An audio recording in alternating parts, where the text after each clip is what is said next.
ஸ்டாலின் அவர்கள் அரசு நிகழ்ச்சியிலே மற்றும் திராவிட முன்னேற்ற கழகத்தினுடைய நிகழ்ச்சியிலே பங்கு பெற்று பேசி வருகிறார். இன்றைக்கு அனைத்து இந்திய அண்ணா திராவிட முன்னேற்ற கழகம் பாரதிய ஜனதா கட்சிக்கு அடிமை என்றும் அதோட அண்ணா திமுக பாரதிய ஜனதாவுடைய கிளை அமைப்பாகவும் செயல்படுவதாக ஒரு தவறான செய்தியை அவதூறு பிரச்சாரத்தை பரப்பி வரார். நாம் அப்படியா இருக்கிறோம்?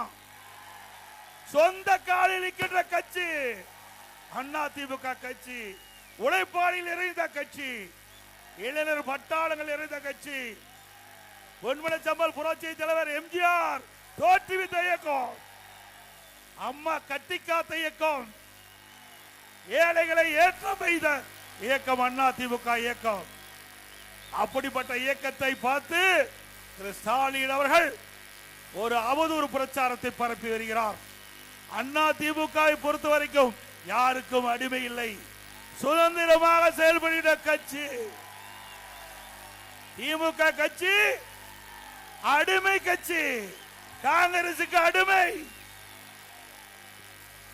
இன்றைக்கு காங்கிரஸ் திமுக கூட்டணி அங்கம் வைக்கின்ற பொழுது அப்பொழுது கூட்டணி பேச்சுவார்த்தை நடைபெற்றுக் கொண்டிருந்தது.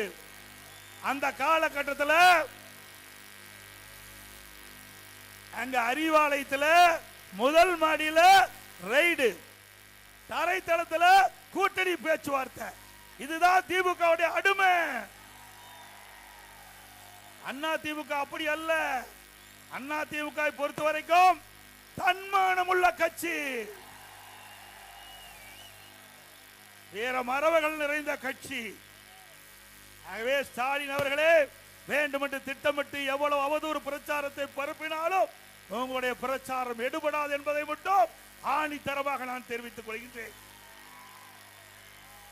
நேற்றைய தினம் 14/2/2026 திருப்பத்தூரில் நடைபெற்ற ஒரு கட்சி நிகழ்ச்சியில என்னை பத்தி தனி விமர்சனம் செஞ்சிருக்கிறார். அதற்கு நான் பல முறை பொதுக்கூட்டத்தில் பதில் சொல்லிவிட்டேன். தமிழக வரலாற்றிலேயே நிர்வாக தகுதியற்ற, அடிப்படை விவரம் போதாத, பொய்யை மட்டுமே உறக்க பேசி விளம்பரத்தை மட்டுமே நம்பி ஆட்சி நடத்தும் ஒரு முதலமைச்சர் உண்டு இந்திய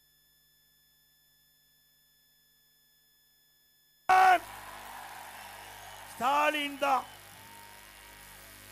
தினம் ஒரு பேர் அறிவிப்பாரு, ஒரு போட்டோ ஷூட் கொடுப்பாரு, அதோட முடிஞ்சு போச்சு. இந்த ஆட்சியில மக்கள் கண்ட என்ன